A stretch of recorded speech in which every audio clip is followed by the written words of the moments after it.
Hola a todos, a todas, bienvenidos nuevamente.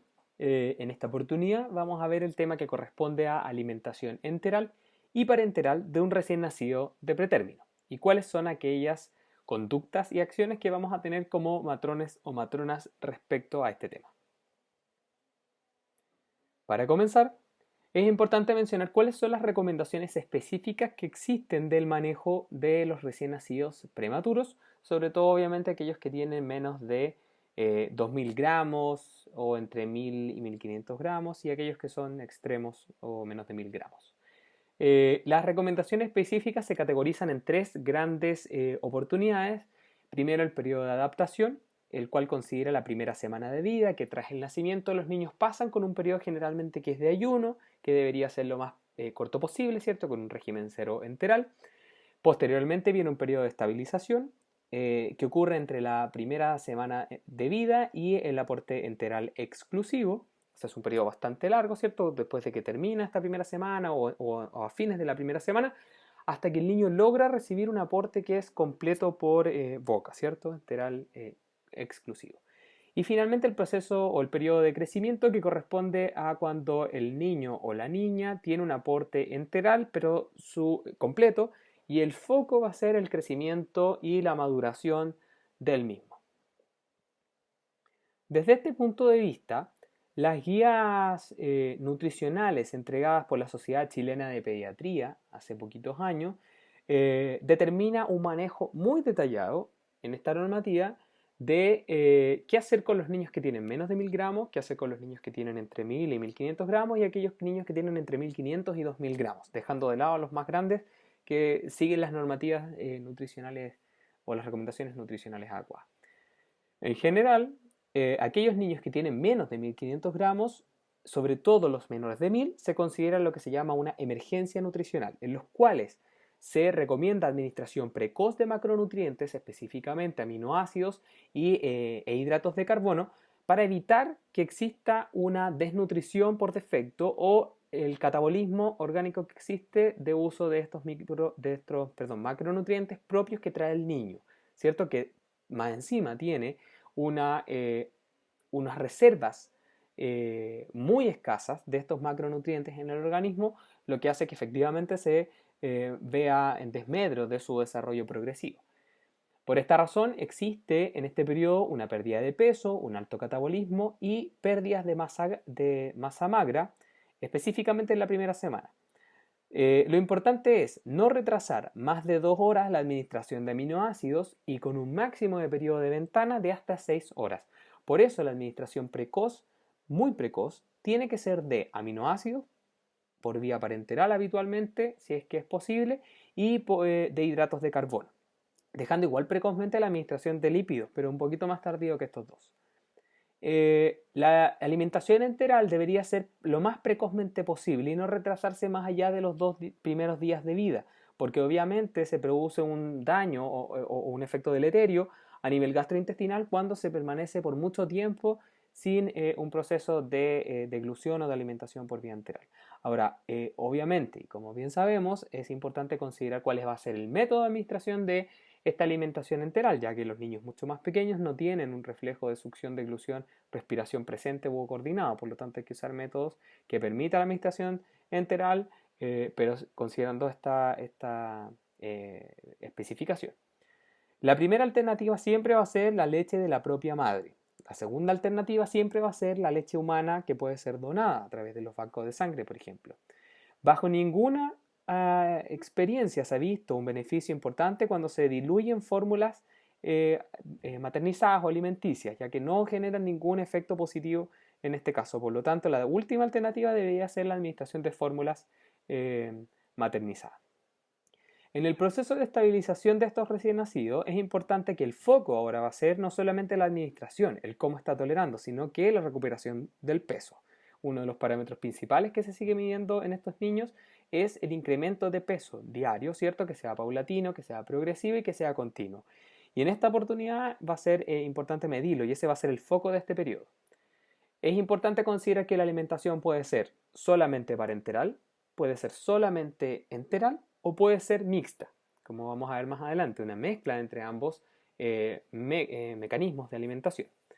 El incremento recomendado para este periodo es entre 15 y 20 ml por kilo por día, cuando la alimentación es enteral, idealmente incrementándose de manera paulatina. Se debe iniciar con 50 ml kilo día, sin embargo vamos a ver más adelante que la recomendación en algunos casos es mantener una alimentación reducida, muy fraccionada y con volúmenes pequeños, lo que es muy beneficioso para el estímulo del tracto gastrointestinal. Y, ojo, considerar que puede haber intolerancia alimenticia, que es cuando existe algún tipo de problema o incapacidad para digerir alimentos. Y finalmente, la etapa de crecimiento se enfoca en que existe una alimentación enteral completa y una recuperación del peso que mantenga un patrón de crecimiento acorde a lo esperado según la edad gestacional de ese niño o de esa niña, y evitar obviamente la desnutrición extrauterina que se pudiera presentar por déficit de los requerimientos nutricionales administrados. Ahora, ¿qué es la intolerancia alimenticia? La intolerancia es definida como la incapacidad para digerir alimentos por vía enteral de estos recién nacidos prematuros. Es muy frecuente encontrarla en estos tipos de niños, quienes empiezan a presentar una serie de signos que a veces no son muy claros, y que tienen relación con que efectivamente el alimento está causando algún tipo de daño, habitualmente a nivel local del tracto gastrointestinal o ya más a nivel sistémico. Es importante mencionar que la literatura no hay una definición consensuada de lo que es la intolerancia alimenticia. Es bastante difícil a veces encontrar qué es lo que consideramos la intolerancia alimenticia o cómo la podemos diagnosticar. Sin embargo, esta es la definición que más se está utilizando en general, que es una incapacidad de digerir alimentos en general. Es importante diferenciarla de procesos patológicos, como por ejemplo aquellos que llevan a una enterocolitis necrotizante. En este caso es una alteración que es mucho menor en complejidad, pero que es importante valorar porque puede llevar a otra complicación como la aparición de esta patología. ¿Qué signos son los que más están asociados a las intolerancias alimenticias? Y si se fijan, algunos están repetidos con los que se asocian a diagnóstico también de enterocolitis necrotizante. Está la distensión abdominal, que aparece habitualmente en la mayoría de los casos. La presencia de residuos gástricos, aunque vamos a ver más adelante que es bastante cuestionado el hecho de que existan o no residuos. Hay autores que dicen que no están asociados con intolerancia o con patología y otros que dicen que efectivamente están asociados. La presencia de reflujo gastroesofágico puede estar en este caso asociado, la presencia de vómitos, ciertos contenidos que vienen con contenido de contenido gástrico que efectivamente viene desde el estómago, a diferencia del reflujo, que son contenidos que no necesariamente tienen contenidos gástricos. La ausencia de eliminación de heces, ¿cierto? El patrón eliminatorio de deposiciones se ve alterado en estos casos, no sigue la misma frecuencia, no sigue las mismas características fisiológicas que podría tener un prematuro. Puede existir sangre, ojo, microscópica en las heces que podría estar asociada a esta intolerancia producto de procesos inflamatorios gastrointestinales. Bajo incremento del peso, claramente si el niño no está tolerando una alimentación adecuada, los volúmenes administrados pueden ser mejores, los requerimientos energéticos administrados van a ser poco valorados, ¿cierto? Poco utilizados, por lo tanto el peso se estanca o se disminuye, u otras condiciones que pueden estar asociadas a esto. ¿Qué es lo más importante aquí? Diferenciar que los niños prematuros es muy frecuente que presenten entonces intolerancia alimenticia y que hay que diferenciarlos de procesos patológicos, como es la aparición de enterocolitis necrotizante. ¿Qué hacemos cuando hay una sospecha o cuando hay una intolerancia alimenticia? Que en este caso generalmente el diagnóstico se realiza casi por descarte, ¿cierto? Si no hay otra complicación que está asociada, se dice que puede haber una intolerancia alimenticia. Evitar prolongar el ayuno enteral. Lo primero que se hace habitualmente en las clínicas es que cuando existe una intolerancia alimenticia se deja al niño en régimen cero, enteral. No es lo más adecuado, no es lo que recomienda la literatura porque los casos de intolerancia pueden ser tratados a través de la reducción del aporte enteral, favoreciendo el incremento del aporte parenteral, pero no dejando en régimen cero a este niño. ¿Ya? Pero sí es la única opción que se puede ver al principio porque los signos son muy importantes. Hay una gran distensión abdominal, hay, por ejemplo, un importante volumen de residuos gástricos o de reflujo o de vómito. Puede indicar el médico en algunos casos régimen cero, pero debería ser por el menor tiempo posible. Hay que utilizar la succión no nutritiva. Vamos a ver al final de esto el uso del chupete, el uso de guantes, ¿cierto? Para favorecer la succión no nutritiva.